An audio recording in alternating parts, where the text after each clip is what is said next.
Well, honestly, first and foremost, I just want to send out my appreciation to our administration, our physical plant, everybody here in the rec that we had to rearrange and move, coaches and teams that use this facility to allow us today and the women tomorrow to play in rec hall like the old days. So no matter what happened today, what the result was, just everybody coming together to make this happen, to make this a really, really cool night, a fun night for Penn State University and our basketball team. I just, most importantly,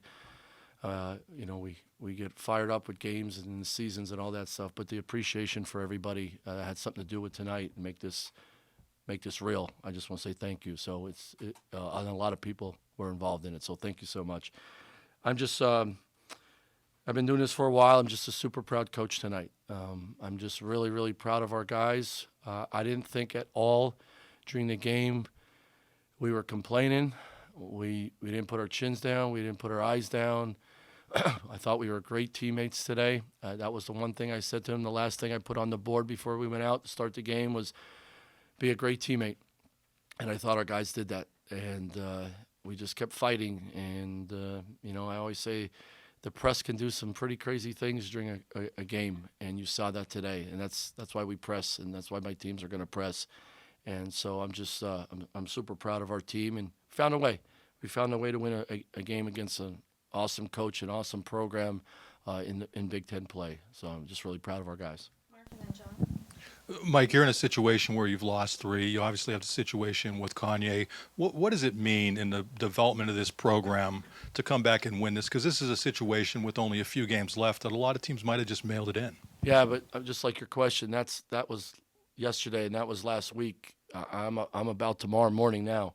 What are we gonna do? What are we gonna do to tomorrow morning to make this program better, to make this team ready to play in Indiana? That's me.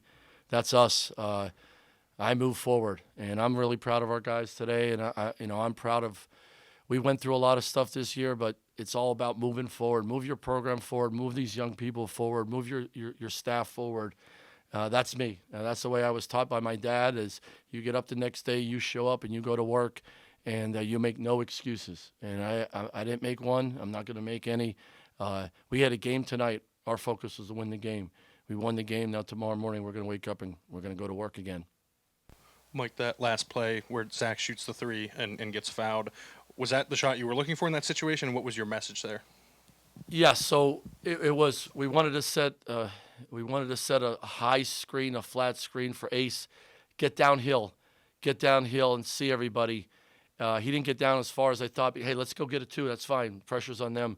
But we had even Puff. We had shooters out there. So let's space the floor and see if we can get an edge.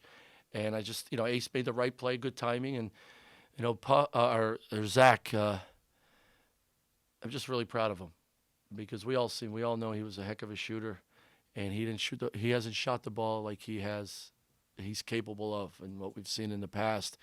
And but he's worked so hard. He comes into practice every day. He's never late. He's always shooting extra. He's working hard. It's his first time in his life he's ever played defense like this. He rebounded the first half. I mean, he had all the rebounds for us, and we didn't have many, but he had them. So he got his moment, and he took advantage of it. And that it's one thing about making one or two; it's to make three like that. I said that must be. He's from Camden. His Camden confidence showed up. That was a proud moment for him. Nate, then Dave, then Allie. Mike, Hey Nate. hey, You can sit in a chair, man. guy just left. Anyway, doesn't matter. If you're looking forward, I'm going to look forward. Is it viable to play more games here than one per Yeah, I season? mean, I've been asked that a bunch already. Look, I'll play anywhere, anytime. That's how we'll roll. Like I said in our press conference, let's think outside the box for Penn State basketball. Let's not do the norm, right? Let's be different. Let's go around the state and play. Let's go around the Mid-Atlantic region and play anybody and figure it out. But man, this was old school. This was like check it up and let's go play in a hot gym, which is what it's all about, which is a lot of fun. And so I hope we can. But that's more of an administrative question in their direction. But they're thinking outside the box too, and I appreciate that. Dave. Mike, this is a pretty unique moment. The venue, the comeback. Do you believe in moments that can advance a program, or is that a lot of Damn right I BS? do. Why? Well, I'm a huge believer in young people. When they come together, they stick together, they go through stuff together. It's amazing what they can accomplish and what they can believe and how they believe in each other. Maybe tonight was that moment. We've had some other ones throughout the year, but it's never easy. It's a journey. There's highs and there's lows. There's tough moments. There's tough decisions. But we're here for them.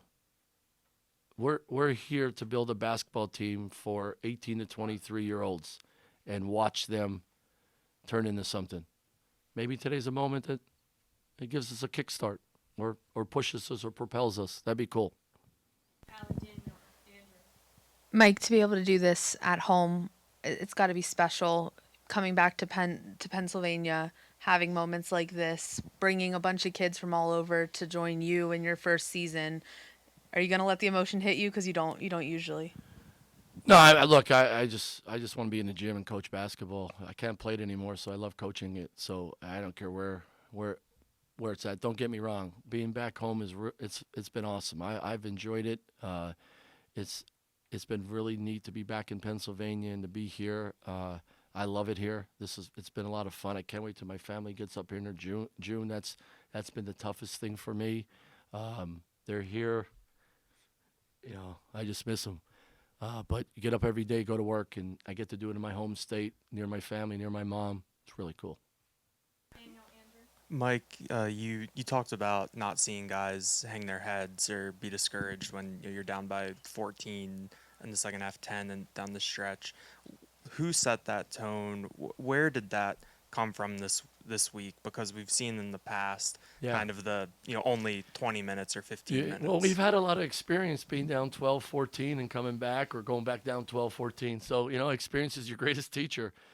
I think because we're shooting the ball better, it's not as crazy. You get down, hey, lots of time. I thought we were getting good shots. I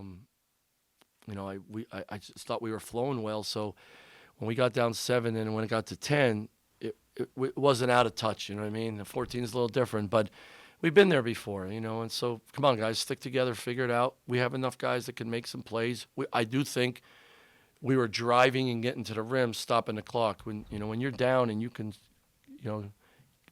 cut into the lead without the clock moving, that helped. That helped us in the second half. So, I just probably more our experience going through it. We've been here a lot this year.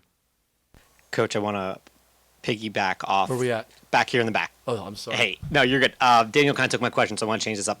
Piggyback though off what he said about toughness. Where does that come from? Is that coaching? Is that just the character of these guys, or is that something else? Because this team obviously. Well, I want to recruit tough guys, and then I have no problem in practice. I'm gonna reward and go crazy over toughness plays, but I'm also gonna call out soft plays because you can't win and you can't be successful in life without some type of toughness, mental toughness, emotional toughness, physical toughness. So you got to be tough. Starts in recruiting, finding guys that you like. Toughness to me is not just banging somebody on a rebound or running somebody over here and there. Toughness is you're behind the play and you sprint to help your teammates. Toughness is executing the play when you're dead tired. Toughness is getting in the press late in the game and knowing, man, I'm fatigued and we're down 5, but we got to get a trap and a steal. You got to find more. That to me is toughness. And if I could teach the guys that when they're done here, I did my job. Because in the real world, you got to have a level of toughness in all parts of your life. And I've always believed that was what my dad taught me and my mom taught me, that you got to be tough. You got to fight through adversity. You got to fight through stuff. If things don't go your way, you got to keep going. So that's just always been me, and I've been fortunate to be around coaches and parents that you have to have a level of toughness if you want to succeed. And I hope our guys continue to get tougher and tougher. Last question, Tyler. Coach, over here on your left. You mentioned your dad, you mentioned your mom, you mentioned your family here. I saw you climb into the stands after the clock hit 0 and you shared a moment with them. What does it mean after an emotional game like that to you to be able to share a moment with your family? Yeah, you guys don't know this because you don't do what we do. This is hardest on my wife, right? This is hardest on my kids, and they allow me and they support me to do my passion, right? And they're on this trip, and I've never coached a game without Jody. Think of that. And there's been a lot of wins, and my three kids have seen the world because of basketball. And Chase is with me with his buddies here, and they get to storm the court. I mean, come on, that's you want to share this with everybody. You want to share it with Penn State. You want to share it with your families. You want to share it with everyone. You want people to be a part of it. So it's always that way. And family to me is not blood. Family to me is all of us in this together and putting our heart and soul into it and having fun doing it because we only get to do it one time. All right, guys, have a great night.